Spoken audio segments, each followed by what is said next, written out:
Hello everyone. Today I'm going to talk about four important concepts in the contemporary history, which are globalization, the unipolarity, the terrorism, and the digital era. Globalization is the expansion of international cultural, economic, and political activities, such as ideas, knowledge, and goods, which move easily around the globe, and experiences of people around the world become more similar. Globalization has existed because of the needs of humans so they could live in a more complete way. Through the pass of time, globalization has grown, increasing the international trade between all the countries around the world, fueling economical growth and human advance by the new technologies, foreign investments, expanding media and internet connections. Globalization has always been practiced because humanity needs the resources of different places in the world for different needs, which benefits the economies of the countries, letting them to become stronger and allowing them to spread out different cultures as well. We can see globalization in our everyday lives in the multinational enterprises like McDonald's or Google. We're going to talk right now about Starbucks, which is a clear example of globalization because it has now more than 21,500 stores in 64 countries and territories. This brand starts in the city of Seattle. The first Starbucks opened on March 30, 1971. The founders are Jerry Baldwin, Seth Siegel, and Gordon Walker, who were friends from the University of San Francisco, and all were instructed in the art of roasting by Peet's Coffee and tea founder Alfred Peet. They drew the theme of their new coffee company from nautical mythology, commissioning that first version of the company's signature siren and picking a name out of Herman Melville's Moby Dick. Howard Schultz joined Starbucks as director of marketing in 1982. Schultz found enough investors to purchase Starbucks outright, which put him in a position as CEO to set about his magnified mission in earnest for Seattle, then the United States, and then the world. Now we're going to talk about unipolarity. An unipolar world is defined as one hegemonic state that holds a significant amount of power of any kind.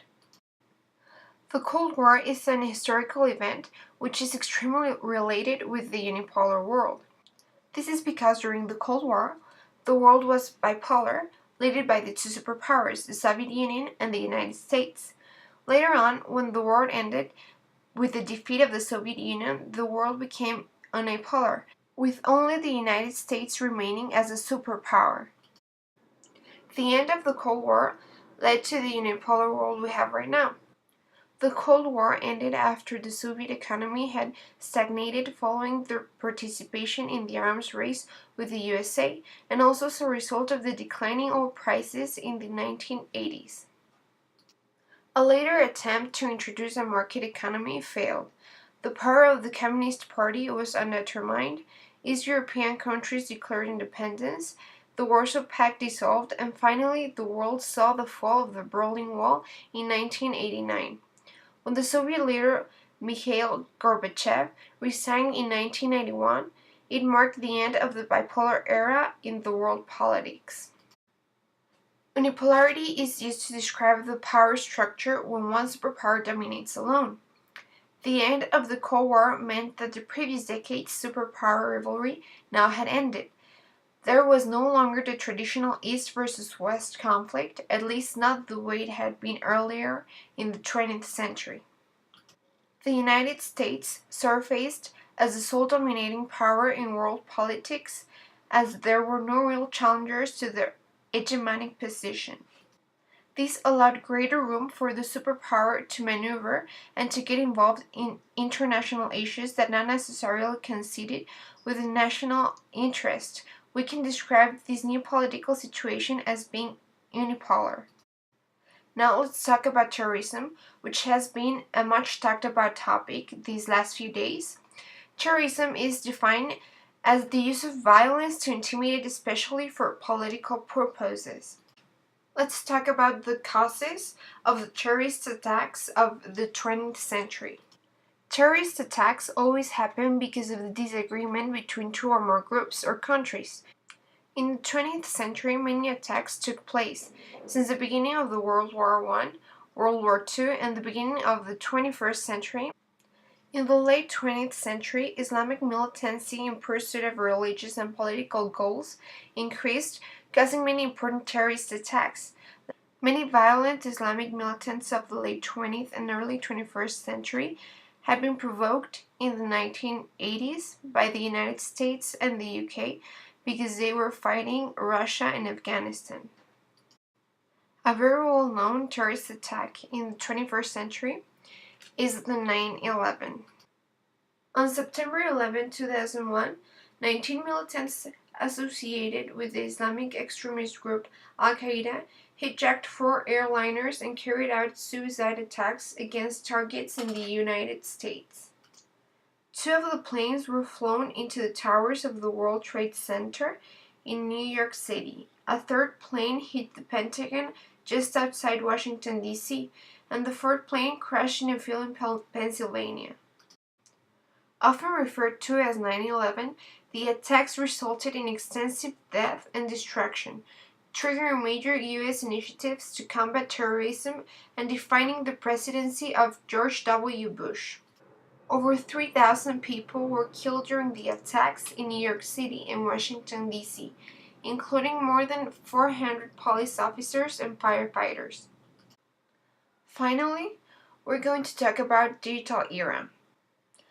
The digital era is defined as a historical period characterized by the existence of digital technology. We can notice this because in this century, the way of life has been marked by technology. With the digital era, the world has many technological advances, like the progression of computers and cell phones, which, as you know, form a fundamental part of our lives, helping us to process documents, perform numeric operations, control systems of all types, study, work, and be entertained. Nowadays, the internet has also marked a profound change in education on labor and personal level, becoming a monumental platform for converting information of any type. Its speed for global reach has led to a revolution in the way we communicate. It doesn't matter the distance from one person to another. The internet allows us to communicate in real time and to exchange messages, images, videos, etc. The digital era has helped the countries and the society to develop faster, but with the growth of technologies, many disadvantages started. Teenagers and young people are becoming more dislocated from society. Isolation is a very common problem. Teenagers prefer to talk with the people that is far from them, causing their separation from the ones that are around them like their family. Smartphones have been a revolutionary invention for humanity. A smartphone is able to perform many of the functions of a computer, typically having a relatively large screen and an operating system capable of running general-purpose applications. The very first device from Research in Motion, the BlackBerry 850, was released in 1999, followed by several different models. Accused heavily and emailed with spacious keyboards, BlackBerry became a well-known brand in the enterprise market. In the early 2000s, Symbian, BlackBerry OS, Palm OS, and Windows Mobile became increasingly popular, with capabilities such as email, fax, web browsing, and other enterprise-centric features. These smartphones were originally marketed mainly towards enterprise and business users, needing to stay connected on the go. However, it attracted the consumer market in the mid-2000s.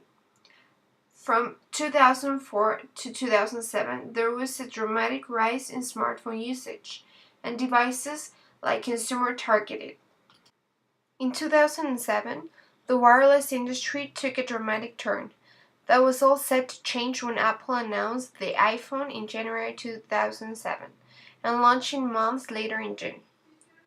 Apple's mobile operating system, iOS, was still very basic at the time, but it was the first glimpse into the new modern mobile smartphone operating systems we know today.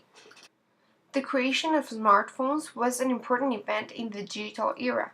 It not only connected people, but little by little started to simplify everyday tasks for common people, such as sending emails, marking events in a calendar, writing notes, taking pictures and videos, listening to music, use maps, play games, and many other tasks. Smartphones continued changing and adding more features and functions until one day we could practically do everything in our smartphone. In conclusion, globalization has been a process in which the whole world has constant exchange of different cultures, ideas, and commerce trades. This is mainly thanks to the internet, social media, and technological devices that connect the world. In this digital era, we can now know what happens miles away in real time. Globalization, as well as the Cold War end and fall of socialism, has been a potential influence for the United States to be positioned as a leader in the actual unipolar world we have. Due to all the conflicts led before the United States was a unipolar leader, and the actual way of life in the Western world has led to terrorism from groups such as Al Qaeda or the Islamic State, which threaten and have attacked different Western cities such as New York and Paris. Thank you very much for your attention.